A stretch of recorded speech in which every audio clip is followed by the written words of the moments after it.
I'm Taylor Hayes, 31, and I've always been fiercely protective of my little sister Madison.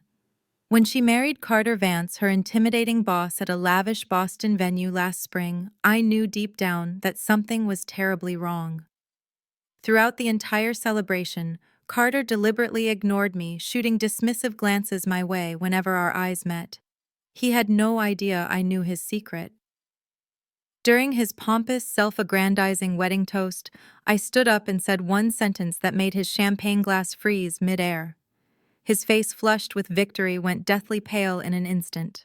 Before I tell you what happened next, let me know where you're watching from and hit that subscribe button. Trust me, you'll want to stick around for what comes next. Growing up, Madison and I were inseparable despite our 3-year age gap. Our parents worked long hours at their family restaurant, so I naturally fell into the role of her protector. I braided her hair before school, helped with homework, and chased away the neighborhood kids who teased her about her braces.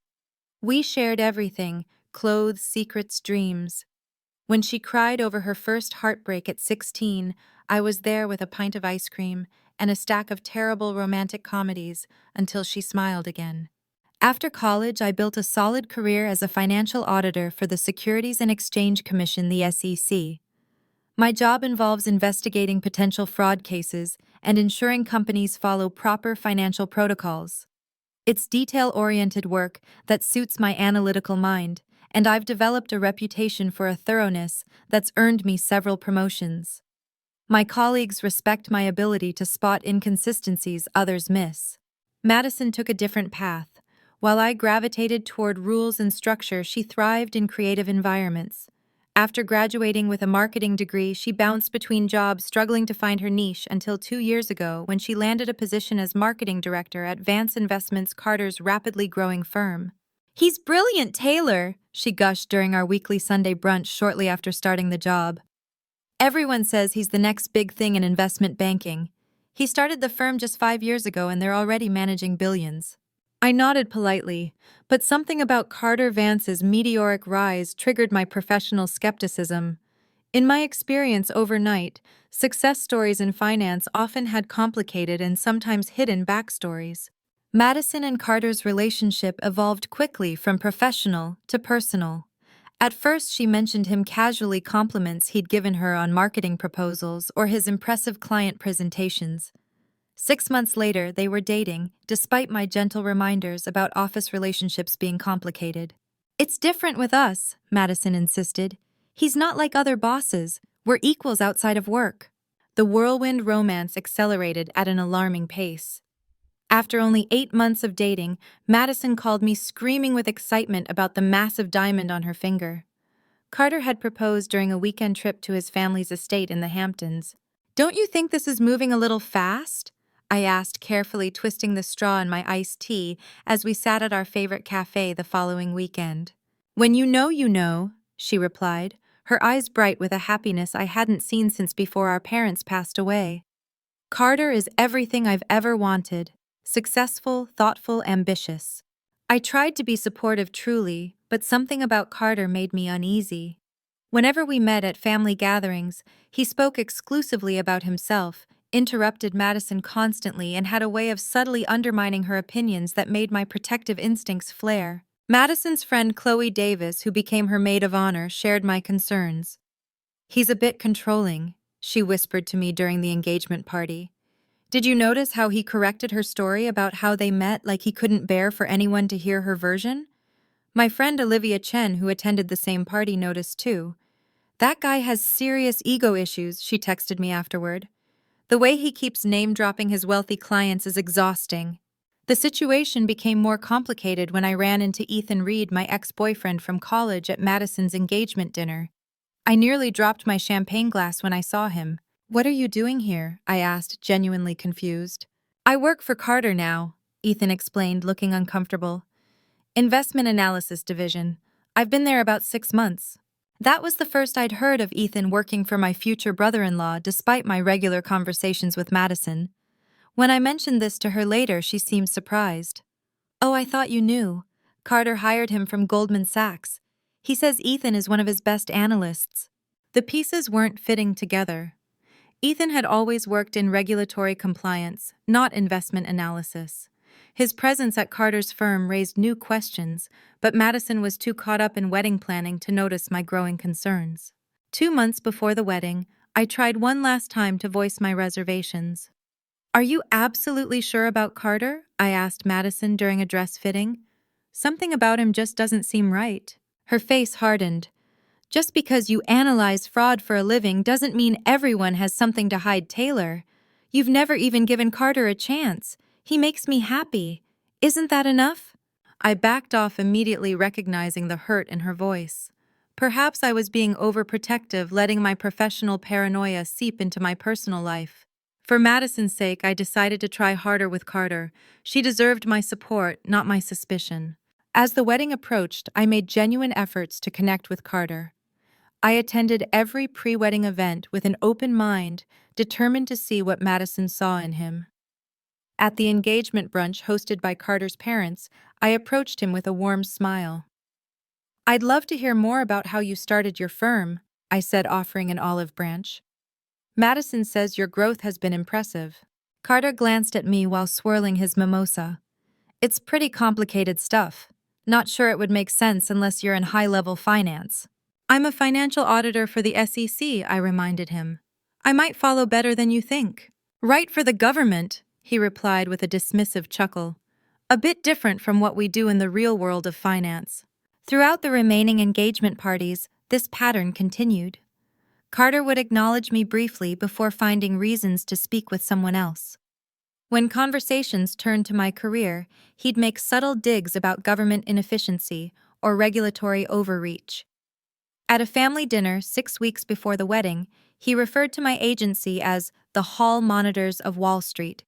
While his business friends laughed, Allison either didn't notice these interactions or chose to ignore them. When I brought them up, she'd sigh. "He's just stressed about work, Taylor. The firm is going through a big expansion phase." The rehearsal dinner proved particularly tense. Held at an exclusive Boston restaurant overlooking the harbor, the evening should have been perfect. I was seated at the family table, but I noticed Carter had placed me at the opposite end from him and Madison. When I stood to give my toast as Madison's only sister, Carter checked his watch 3 times during my 5-minute speech. Later that evening, I excused myself to the restroom and accidentally overheard Carter speaking with his business partner Leo Maxwell in a quiet hallway near the bar. "Madison's sister is becoming a problem," Carter said in a low voice. "She keeps asking questions about the firm."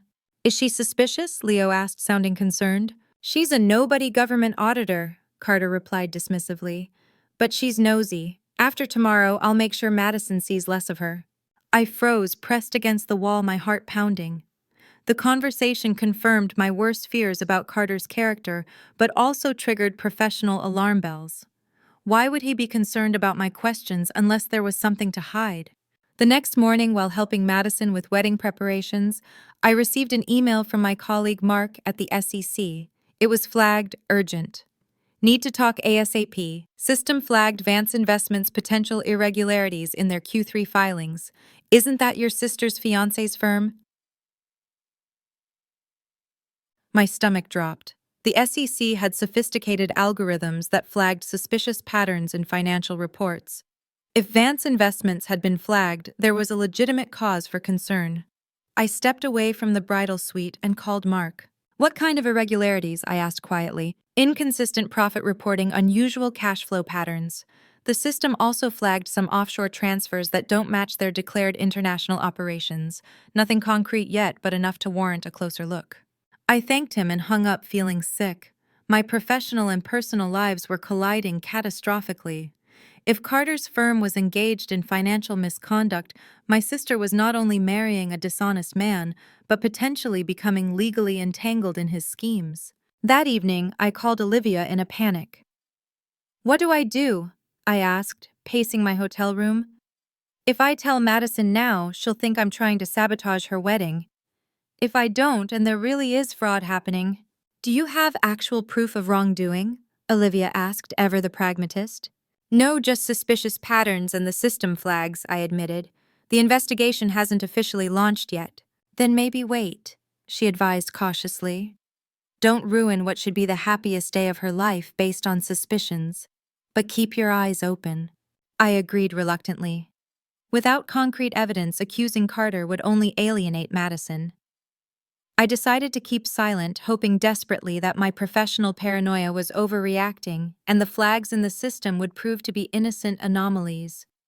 As I fell into an uneasy sleep that night, I couldn't shake the feeling that tomorrow's celebration would bring more than just a wedding. The morning of the wedding dawned with picture-perfect weather. Sunlight streamed through the stained glass windows of the bridal suite, as makeup artists and hairstylists transformed Madison into a vision in white. Her happiness was radiant, infectious, making my concerns feel distant and abstract. As we prepared, "You look stunning," I told her truthfully, blinking back tears when she emerged in her gown. The fitted bodice gave way to a flowing skirt, adorned with hand-sewn pearls, elegant and timeless, just like Madison. "You think Carter will like it?" she asked, suddenly vulnerable despite her beauty. "He'd be a fool not to be completely breathless," I assured her, pushing away my doubts for her sake. The idyllic mood shattered when Carter's mother, Victoria Vance, swept into the bridal suite.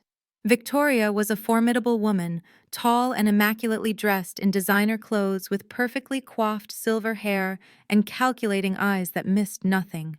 "Madison, darling, you look acceptable," she said, surveying my sister critically. "Though I still think the Vera Wang would have photographed better for Vogue." Then her gaze landed on me and her polite smile thinned. "Tailor that bridesmaid dress is interesting on your figure." I bit my tongue, reminding myself this was Madison's day. "Thank you for the beautiful venue, Victoria. It's gorgeous." "Yes, well, when Carter said he wanted a small wedding, I had to intervene. Vances don't do small anything." She looked around the room dismissively. "Where are the mimosas? A wedding without proper champagne is hardly civilized." As the bridal party assembled for photos before the ceremony, Carter arrived for the couple's first look. He was undeniably handsome in his tailored tuxedo, his confidence magnetic as he embraced his groomsmen. When he turned and saw Madison, his reaction seemed genuine, his eyes widening, his voice catching as he told her she was beautiful. Yet during the family photos that followed, I noticed a pattern. Carter subtly maneuvered me to the edges of every group shot, sometimes whispering directions to the photographer that relocated me behind taller family members. In several key photos, I was positioned so far from Madison that we weren't even in the same frame. "Could we get one with just me and my sister?" I requested during a break. The photographer looked to Carter, who checked his watch. "We're running behind schedule. Maybe during the reception." That photo never happened. The ceremony itself was breathtaking: vaulted ceilings, adorned with hanging floral arrangements, a string quartet playing softly, hundreds of candles illuminating the historic church. Watching Madison walk down the aisle on our uncle's arm, I felt a complex mixture of love, pride, and apprehension. After the vows were exchanged and the newlyweds processed out, we moved to the reception at the Grand Wellington Hotel. The ballroom had been transformed into a romantic wonderland with crystal chandeliers, white orchids cascading from ceiling installations, and tables draped in silk. As I entered the cocktail hour, I searched for my place card at the family table. After several confused minutes, a coordinator directed me to a table near the kitchen entrance, clearly not with family and the bridal party, as tradition dictated for the bride's only sister. "There must be a mistake," I said, showing her my title in the program, Sister of the Bride. "The seating chart was finalized by Mr. Vance himself this morning," she replied apologetically. "I'm not authorized to make changes." I retreated to the bar, fighting back angry tears when a familiar voice spoke behind me. "They did you dirty with that table assignment." I turned to find Ethan looking uncomfortable in his groomsman attire. "Ethan, hi. Enjoying the party?" I forced a smile, not wanting to discuss the seating drama. "Listen, Taylor," he said, lowering his voice. "I need to talk to you. It's about Carter's firm." My professional instincts immediately sharpened. "What about it?" "Not here," he murmured, glancing around nervously. "Meet me on the terrace in 20 minutes. I nodded, suddenly forgetting about seating charts and photo placement.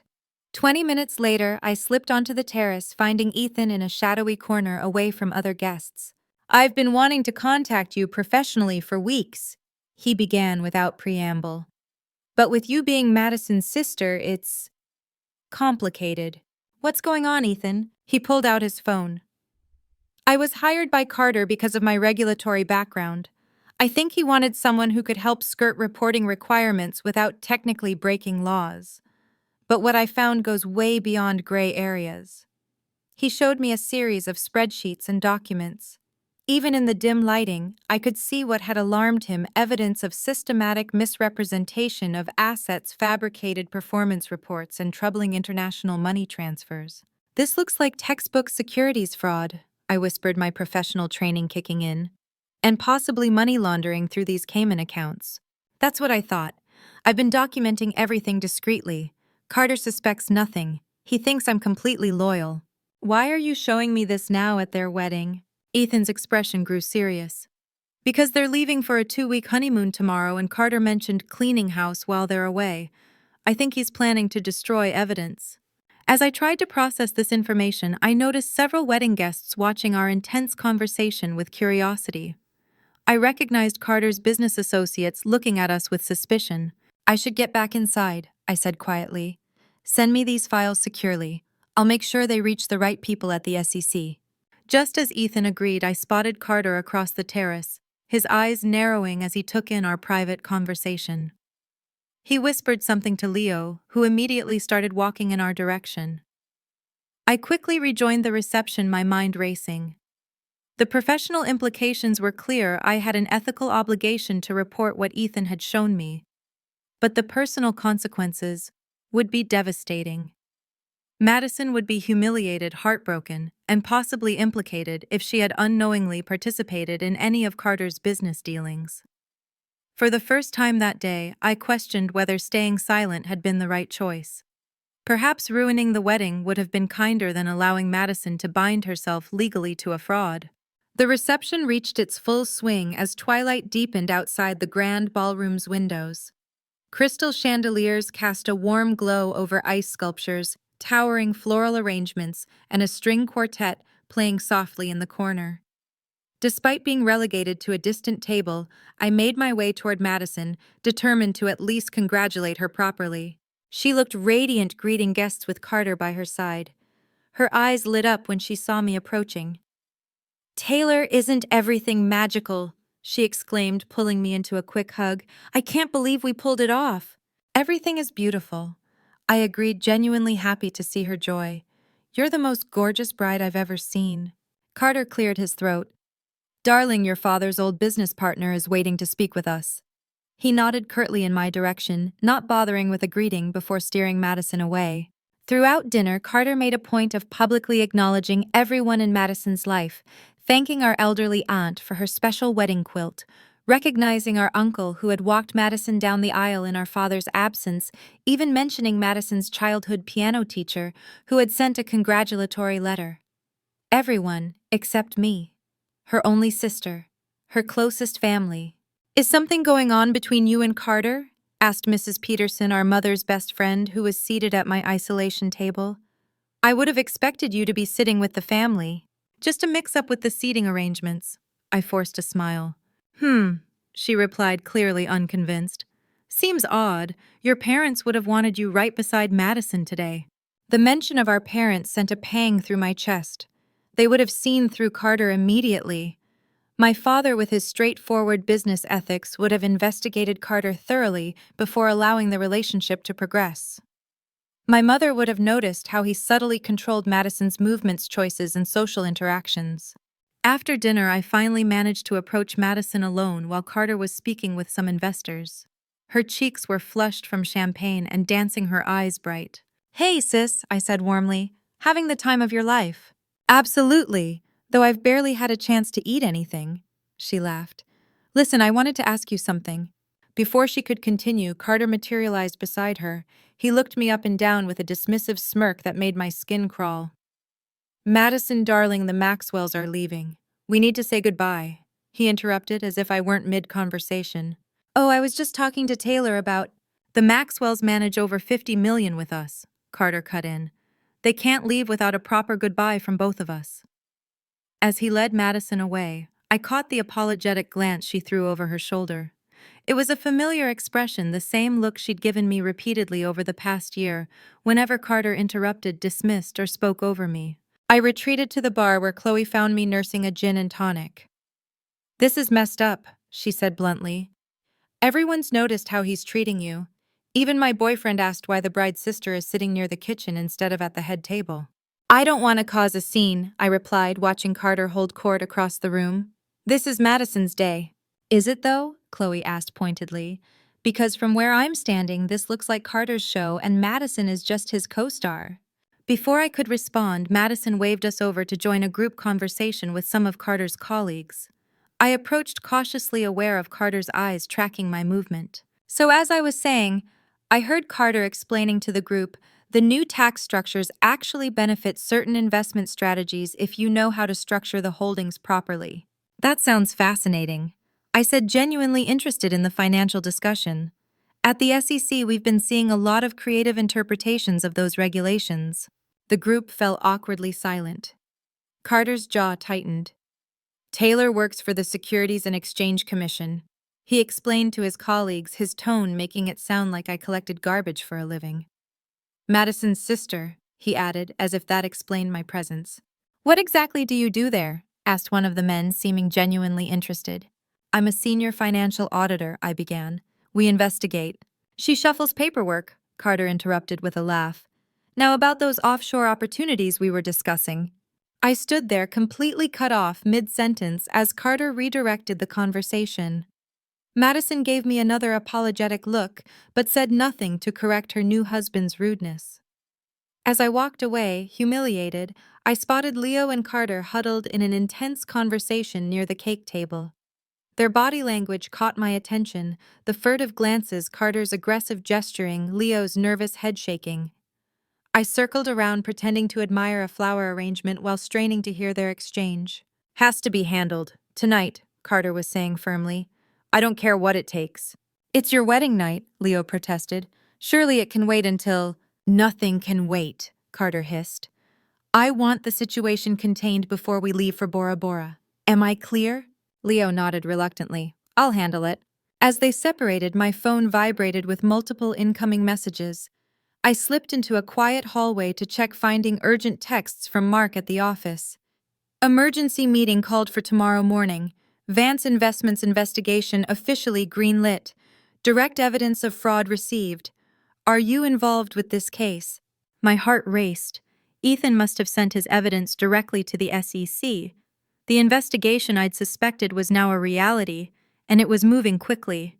Another text came through.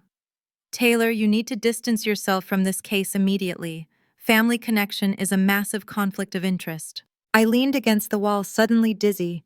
In less than 24 hours, my sister's world would implode. Her new husband would likely face criminal charges, their assets would be frozen, and the media would turn their fairy tale wedding into a public scandal. When I returned to the reception, the DJ was announcing dinner was complete, and the formal toasts would begin. Carter had grown increasingly drunk throughout the evening, his confident smile now amplified into something arrogant and loose.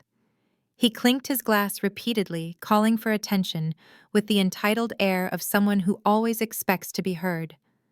As he stood to begin his toast, he caught my eye across the room and shot me a triumphant look, the satisfied smirk of someone who believes they've won completely. In that moment, watching Carter prepare to play the role of adoring husband, while knowing what I knew, something crystallized inside me. This wasn't just about securities violations or my wounded pride. This was about my sister's future, her safety, and the inevitable heartbreak that awaited her whether I spoke up now or remained silent. The ballroom fell silent as Carter tapped his crystal champagne flute with a silver spoon. Cameras flashed, capturing his confident smile as he began his toast. Standing at the head table with Madison beaming beside him, he looked every inch the successful businessman and devoted husband. "Distinguished guests, family and friends," he began smoothly. "Today has been nothing short of magical, watching my beautiful bride walk down the aisle toward our future together." His practiced charm worked its magic on the crowd as he continued with flowery sentiments about love and partnership. I watched Madison's face, noting how she gazed up at him adoringly, completely unaware of the house of cards they stood upon. I want to take a moment to thank those who made this day special, Carter continued. To Victoria and Carter Sr., thank you for raising me with ambition and vision. To Leo, my best man and business partner, we've achieved the impossible together. He proceeded to thank Madison's uncle for walking her down the aisle, her cousins for their support after her parents' passing, and even Chloe for being such a dedicated maid of honor and friend to my wife. The deliberate omission of my name hung in the air. Several guests glanced uncomfortably in my direction, recognizing the slight. Madison's smile faltered slightly, but she remained silent beside her new husband. And of course, Carter continued, his voice taking on a subtly different tone, I must acknowledge how fortunate Madison has been to find success with our company, proving that talent and dedication are always recognized at Vance Investments, regardless of background or connections. The implication was clear to anyone paying attention that Madison had earned her position through merit, while suggesting others might rely on nepotism or shortcuts. His eyes flicked briefly toward me. Some people, he continued, his voice lowering conspiratorially, as if sharing a private joke with the room, spend their lives checking boxes and enforcing petty rules, never understanding what it takes to build something meaningful, to create real value. Scattered, nervous laughter rippled through the crowd.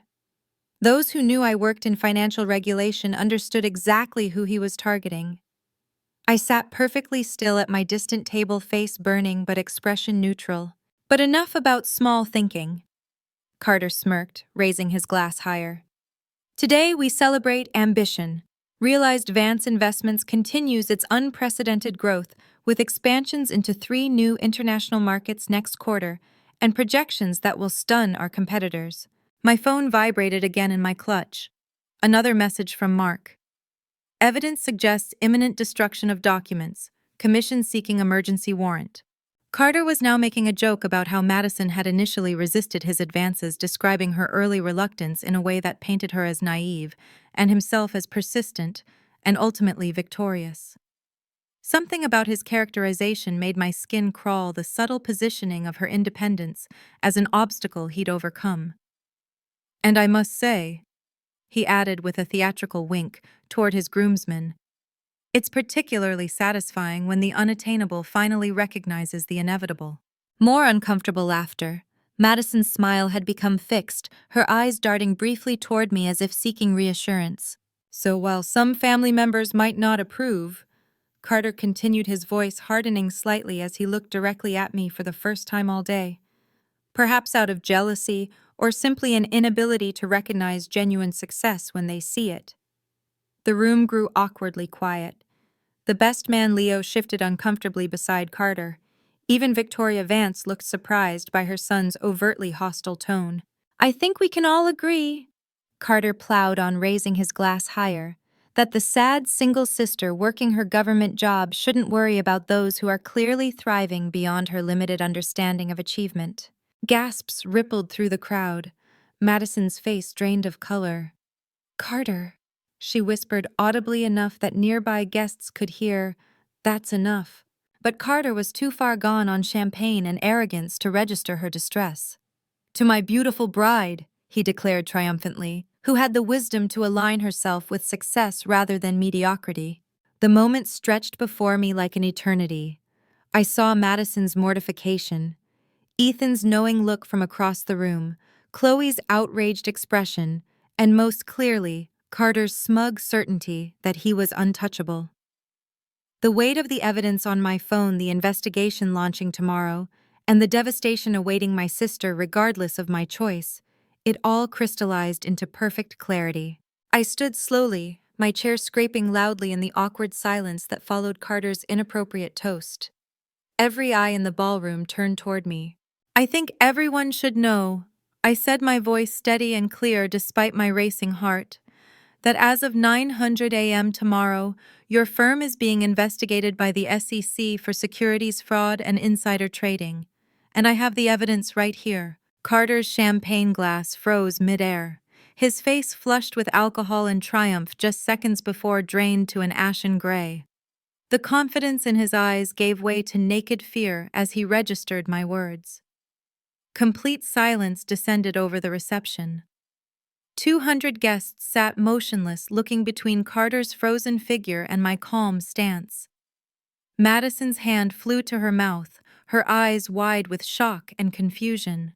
"You're lying." Carter finally managed, his voice strangled. This is pathetic, Taylor, trying to ruin our wedding because you're jealous. The Securities and Exchange Commission doesn't launch fraud investigations based on jealousy, I replied evenly. They do it based on evidence. Evidence like falsified performance reports, hidden offshore accounts, and manipulated client funds. Leo Maxwell abruptly sat down, looking ill. Several of Carter's business associates began whispering urgently to each other. "Carter," Madison's voice was small, uncertain. "What is she talking about?"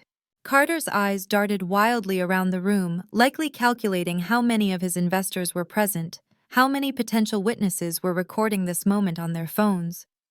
"This is absurd," he attempted, forcing a laugh that sounded hollow and desperate. "Taylor has always resented my success. This is a pathetic attempt to undermine me."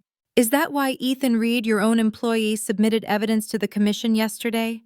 I asked, nodding toward Ethan, who stood firmly despite the attention now directed his way.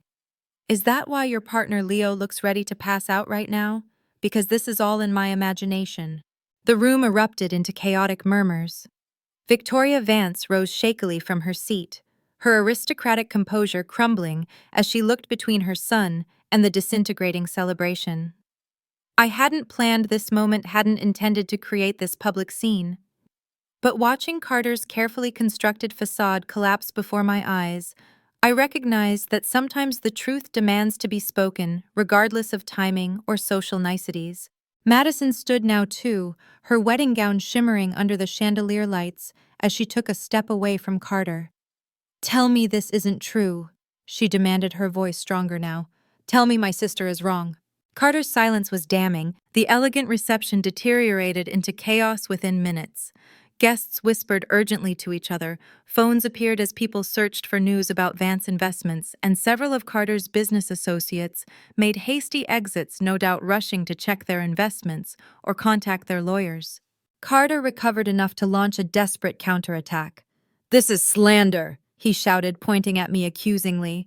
"You're manipulating the situation because you've always been jealous of Madison. You'll be hearing from my attorneys." "Tomorrow, Richard, please," Madison pleaded, her voice trembling. "Just tell me if it's true." "Of course it's not true," he snapped, but his eyes wouldn't meet hers. "Your sister has always undermined our relationship. This is just her nuclear option." Ethan stepped forward, surprising everyone. "I submitted the evidence to the SEC myself," he stated clearly. "Performance reports were systematically falsified. Client funds were diverted to offshore accounts. I documented everything." Leo, who had been frozen in shock, suddenly bolted for the exit. Two men I didn't recognize but who had the unmistakable bearing of federal agents intercepted him discreetly near the door. "This is ridiculous," Carter sputtered, looking increasingly cornered. "Ethan is a disgruntled employee. He was about to be fired for incompetence." "Then explain why the commission's algorithms flagged your Q3 reports," I countered. "Explain the irregular cash flows and the accounts in the Cayman Islands that don't match your declared international operations." Madison swayed slightly, reaching for the table to steady herself. "You told me those accounts were for legitimate tax planning," she whispered. Carter's face contorted with rage. "This is my wedding day. How dare you bring your petty government witch hunt into my celebration?" "Our celebration," Madison corrected quietly, tears now streaming down her face. "It was supposed to be our celebration." Victoria Vance swept forward, her designer heels clicking purposefully across the dance floor as she inserted herself between Carter and Madison. "This is outrageous," she declared, focusing her icy glare on me. "The Hayes family has always been jealous of success. Your sister married above her station, and now you're trying to drag Carter down to your level." "Mrs. Vance," I replied evenly, "the SEC doesn't care about social stations. They care about investor protections and federal securities laws." "Show me this so-called evidence," Madison demanded suddenly, her voice stronger than I'd heard it all day. She extended her hand toward me, her wedding ring catching the light. I deserve to see it for myself. I hesitated, then nodded, retrieving my phone and opening the secure files Ethan had sent. I walked to Madison, conscious of every eye in the room following my movement. As I approached, Carter lunged forward, attempting to intercept the phone. Don't listen to her manipulations. But Madison stepped away from him, creating distance for the first time that day. She took my phone with trembling hands and began scrolling through the documents. Her marketing background hadn't prepared her for complex financial analysis, but even she could understand the highlighted discrepancies, the massive differences between reported and actual numbers, and the incriminating emails from Carter to Leo discussing how to create the narrative our clients need to see. These are your emails, she whispered, looking up at Carter. This is your signature on these wire transfers. Business is complicated, he blustered. You're looking at normal operations taken out of context. Is that why you were telling Leo to handle the situation tonight? I asked. Because everything is above board and normal. You were spying on me at my own wedding. Carter's face contorted. I overheard you, I corrected. There's a difference. Madison continued scrolling, her expression growing more horrified with each document. There are clients I know personally on this list, she said, her voice hollow. People who trusted you with their retirement funds, their children's college savings. Carter's mother attempted damage control, addressing the stunned guests. A small misunderstanding between family members, she announced with a brittle smile. Please continue enjoying the celebration while we sort this out privately. But it was far too late for privacy. Several guests were already on their phones, no doubt contacting their financial advisors if they had investments with Vance. Others were clearly recording the unfolding drama. Carter, seeing his carefully constructed world crumbling, made a desperate move toward the exit. This is absurd. I'm calling my attorney. As he attempted to push past several guests, the doors to the ballroom opened, revealing 3 individuals in suits who I recognized instantly as colleagues from the SEC's Enforcement Division. Mark, my direct supervisor, nodded grimly in my direction before approaching Carter. Mr. Vance, he stated formally, I'm Mark Collins from the Securities and Exchange Commission. We need to ask you some questions regarding Vance investments. You have no authority here, Carter snarled. This is my wedding. We have a warrant, Mark replied calmly, producing an official document. And we have reason to believe evidence relevant to an ongoing investigation may be destroyed tonight based on communications we've intercepted. Carter looked wildly around the room, perhaps searching for an escape route or an ally. His eyes landed on Madison, who stood clutching my phone, her wedding dress now seeming like an elaborate costume in a play that had taken a dark turn. Madison, he pleaded suddenly, sounding vulnerable for the first time. You know me. You know I wouldn't do anything illegal. Your sister has manipulated this situation. Madison looked from Carter to me, then back to the phone in her hands. These documents have your signature, Carter. Your words, your instructions. Her voice broke. How could you involve me in this? I've been promoting the firm, bringing in clients who trusted me. Everything I did was for us, he insisted, desperation creeping into his voice. For our future. The house in the Hamptons, the lifestyle you wanted. I never wanted any of that if it came from hurting people, she whispered. Victoria attempted one final intervention, her voice sharp with command. Richard, say nothing further. We'll call Stanley from legal and sort this misunderstanding out immediately. But the situation had moved beyond her control. Mark and his colleagues were now firmly escorting Carter toward a side exit away from the cameras and curious guests. This isn't over, Carter called back, his face contorted with rage. You'll regret this, Taylor. Both of you will. As Carter disappeared through the door with the SEC representatives, the remaining guests stood in shocked silence. The string quartet, which had stopped playing during the confrontation, tentatively began a soft melody that seemed jarringly inappropriate for the shattered celebration. Madison handed my phone back, her expression unreadable beneath her smeared makeup and tear-streaked face. I need to be alone, she whispered, gathering her voluminous skirts and moving quickly toward the bridal suite. I followed her instinctively, ignoring the stares and whispers that trailed in our wake. Victoria Vance attempted to intercept us, but Chloe smoothly blocked her path, buying us precious seconds to escape the ballroom. In the privacy of the bridal suite, Madison collapsed onto a velvet settee, her wedding gown pooling around her like an elaborate white island. She stared at her diamond ring, twisting it absently on her finger. "Why didn't you tell me sooner?" she asked quietly, the question I had been dreading since this nightmare began. 3 months after what the financial press dubbed the wedding day whistleblower, I sat across from Madison at our favorite cafe. Autumn had transformed the Boston Common outside, painting the trees in fiery oranges and reds.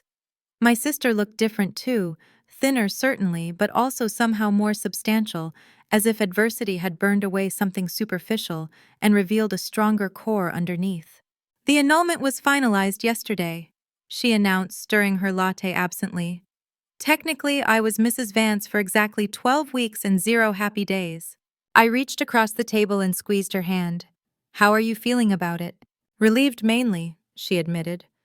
"The legal team proved I had no knowledge of the fraud, so at least I'm not facing charges, unlike Carter." The aftermath of the wedding had unfolded like a financial thriller. Carter Vance was now awaiting trial on multiple federal charges: securities fraud, wire fraud, money laundering, and obstruction of justice. Vance Investments had been placed under receivership, with forensic accountants painstakingly tracing millions in misappropriated funds. Leo Maxwell had turned state's evidence in exchange for reduced charges, revealing a scheme more extensive than even I had suspected. "Have you heard from Victoria?" I asked cautiously. Madison gave a bitter laugh. "Only through her attorneys. She's still insisting Carter is innocent, and I betrayed the family by not standing by him. As if loyalty requires becoming an accessory to fraud." The days following the wedding had been the hardest.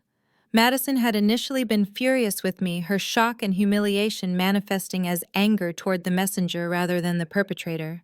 She'd moved into a hotel, refusing my calls and texts for nearly 2 weeks. "I couldn't face anyone," she explained later when she finally agreed to meet. "Every time my phone buzzed, it was another reporter, another client, another friend, asking how I could not have known." That first post-wedding conversation had been agonizing. Sitting in her sterile hotel room, surrounded by the unopened wedding gifts she couldn't bear to return yet couldn't stand to keep, "I trusted him completely," she'd sobbed. "I promoted his firm to my friends, my college roommates, even my thesis advisor. People invested their savings because they trusted me." "That's exactly what he counted on," I told her gently. "Your credibility, your connections, your trustworthiness." Now, 3 months later, the rawness had begun to fade. Madison had cooperated fully with investigators, helping them understand the marketing materials that had been used to attract investors. Her willing assistance had helped cement her status as another victim rather than a co-conspirator. "I'm starting over professionally," she announced, straightening her shoulders. "I've been offered a position with a consumer protection nonprofit, using my marketing skills to help people avoid scams rather than unwittingly promoting them." "That's perfect for you," I said sincerely. "You've always wanted work with meaning." "I would never have had the courage to make such a change before all this," she admitted. "I was too dazzled by the prestige, the paycheck, the lifestyle."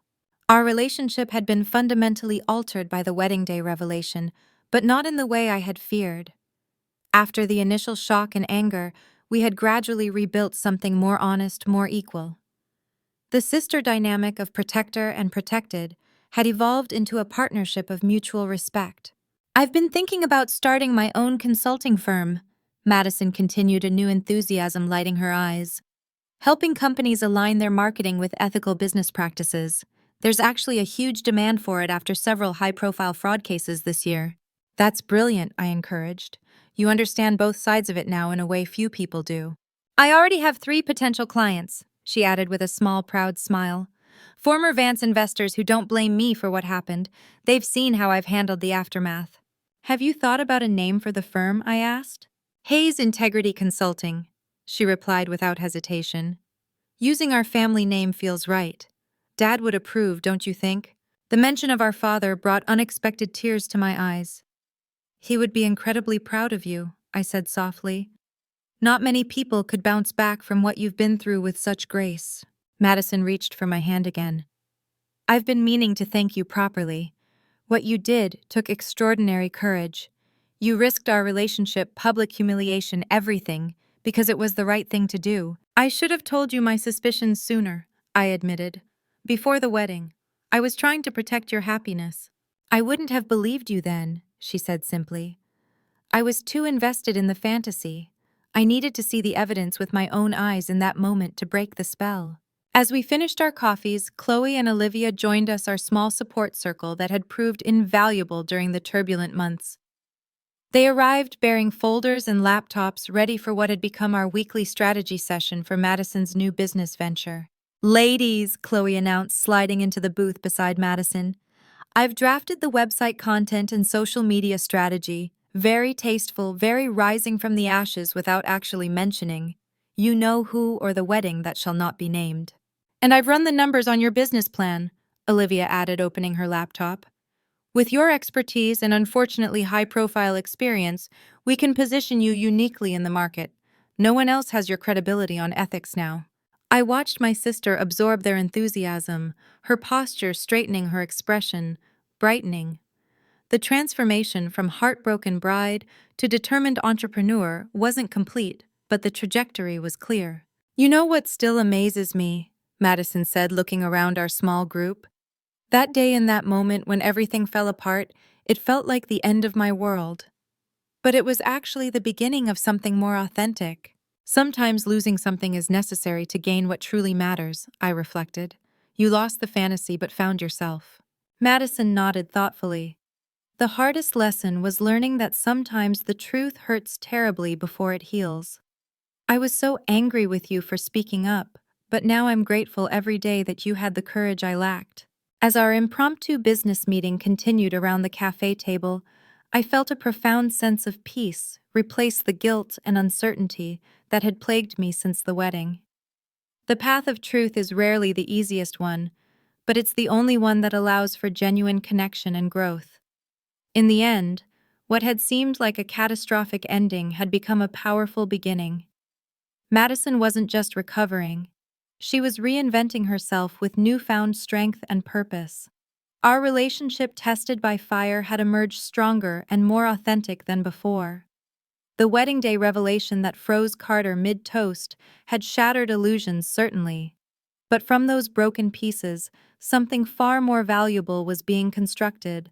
A life built on truth, integrity, and the courage to stand for what's right even when it's devastatingly difficult. Here's the lesson from this experience. Trust your instincts. Those small red flags, those gut feelings that something isn't right, are often your most reliable guide.